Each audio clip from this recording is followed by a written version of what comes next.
državljani iz Bosne i Hercegovine, Like, Banje, Korduna, Slavonije, Dalmacije, Banata, Bačke, Baranje, Srema, Boke Kotorske, koji su se u Prvom svjetskom ratu opredelili da se bore na strani srpske i crnogorske vojske.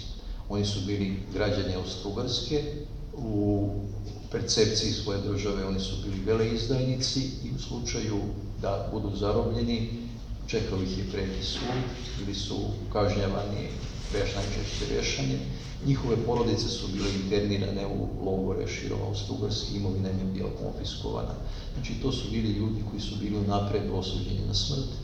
I u rumunskoj vojsci postoji jedan mit o Srbima, koji smo kolega Neda i ja čuli pre 5-6 godina na jednom skupu u Konstanci, koji kaže da se Srbi nikada živi ne predaju. Taj mit je nastao upravo kao posledica borbi boraca Prve srpske dobrovoljačke divizije u Dobruđi. U situacijama koji su bili bezizlazni za njih, oni su bili opkoljeni, onda su vršili samoubistvo da bi u stvari zaštitili svoje porodice, da ne dožive represiju od strane austrougarskih vlasti. Dobrovoljci su dolazili sa raznih strana, bili su to Srbi, austrougarski državljani, ratni zarobljenici u Srbiji, u Italiji i Rusiji i pečalbari iz Sjedinjenih Američkih Država, a ja sam 2016. godine objavio ove knjige koje se odnose na dobrovoljce iz Rusije, koji su bili najbrojniji, to je jedna cifra od 17 do 20 hiljada dobrovoljaca koji su u Prvom svjetskom ratu došli iz Rusije. Ko su bili ti ljudi? Ti ljudi su bili Srbi koji su se predavali na borbama na Galiciji u uniformama austrougarske vojske, ruskoj vojsci, bili su takozvani laki zarobljenici, znači nisu želeli da se bore previše protiv Rusa, a potom su bili rasejani kao ratni zarobljenici na jednom širokom prostoru od logora Tarnice kod Kijeva, pa sve tamo do Tjumena u zapadnom Sibiru i od Odese pa sve do Taškenta i Buhare u Uzbekistanu. Tamo su radili najteže fizičke poslove, na spahijskim imanjima, na seči šume, u rudnicima. Tu je bio nedostatak hrane, epidemija, glad, nedostatak odeće i obuće. Ni Rusija kao ni druge zemlje zaraćene u Prvom svjetskom ratu nisu smatrali da će taj rat da potraje toliko dugo, smatrali su da će taj rat biti kratak i to je jedna od iluzija ljudi tog vremena, odnosno te epohe. Oni su se spontano počeli javljati u srpsku vojsku, postoji podatak da ima čak 20.000 pisama koji su onako bili vrlo emotivni i upućeni srpskom poslanstvu u Petrogradu, kao i srpskoj vojnoj misiji, i onda su već 1915. godine počeli da budu transportovani Dunavom sve do Srbije i negde oko 3.500 ljudi se tad je došlo iz Rusije, ali ulazak Bugarske u rat je spriječio ovaj transport Dunavom, a ti dobrovoljci koji su došli iz Rusije u 1915. godine mahom su ušli u elitni odred srpske vojske, dobrovoljački odred majora Vojina Popovića, zvanog Vojvoda Vuk, i onako već u prvom jurišu na Bukovu glavu 4 dana posle svog dolaska tamo negde na Vlasinskom jezeru masovno su izginuli.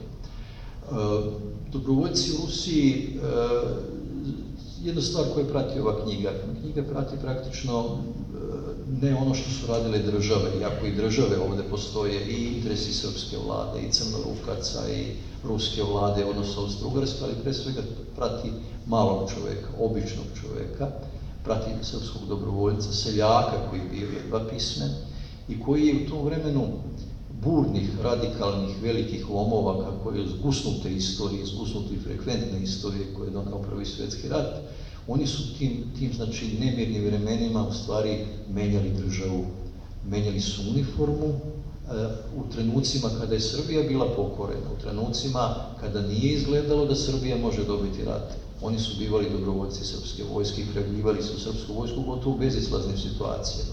Na to ih jednostavno su prisilile životne okolnosti i Austro-Ugarska koja je 1914. godine vršila represiju nad srpskim stanovništvom, posebno u Bosni i Hercegovini, to srpsko stanovništvo u očima Austro-Ugarske nosilo je beleg, odnosno nosilo je kolektivnu krivicu za čin Sarajevskog atentata.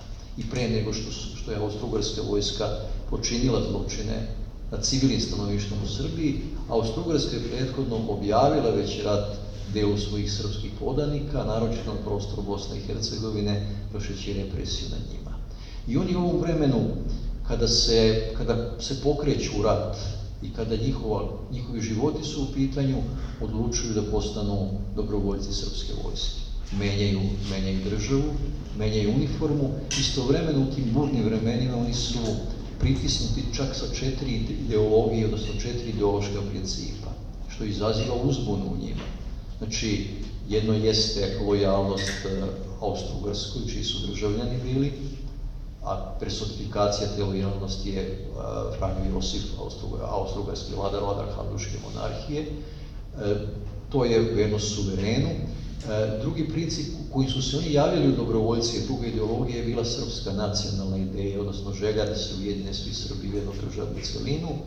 Treća ideologija koja se pojavljivala za vreme rata bila je jugoslovenska ideja koja u njima nije bila prisutna, ali je bila prisutna, recimo, zanimljivo da su nosioci jugoslovenske ideje u prvoj srpskoj dobrovoljačkoj diviziji bili malobrojni Hrvati i Slovenci koji su bili oficiri.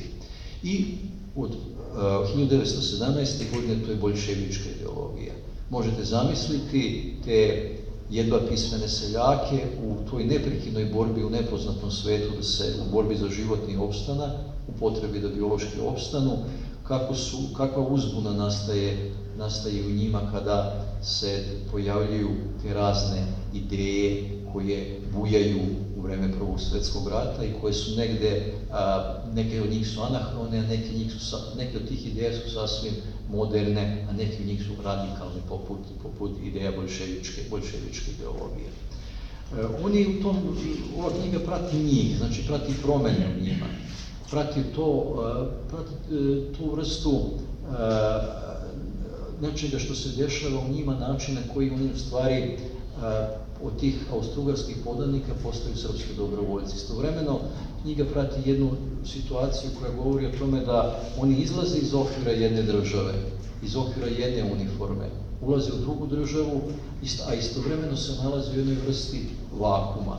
Zato što pošto su izašli iz jedne države, druge države, poput Srbije, odnosno srpskih oficira i ruskih oficira ne prihvataju ili imaju nepoverenje prema njima kao bivšim austrougarskim vojnicima, odnosno kao vojnoplenima. Tako da svo vreme rata i svo vreme ovih događanja srpski dobrovoljci, u stvari i recimo srpski oficiri koji su došli sa Krfa, pokušavaju da se integrišu unutar srpske dobrovoljačke divizije u jednu celinu. Među njima postoji kontraverzan odnos uzajamnog privlačenja i odbijanja i to ratno drugarstvo, u stvari ti ratni sukobi u stvari na određeni način spajaju i oficire i vojnike prve srpske dobrovoljačke divizije. Divizija je bila potpuno specifična.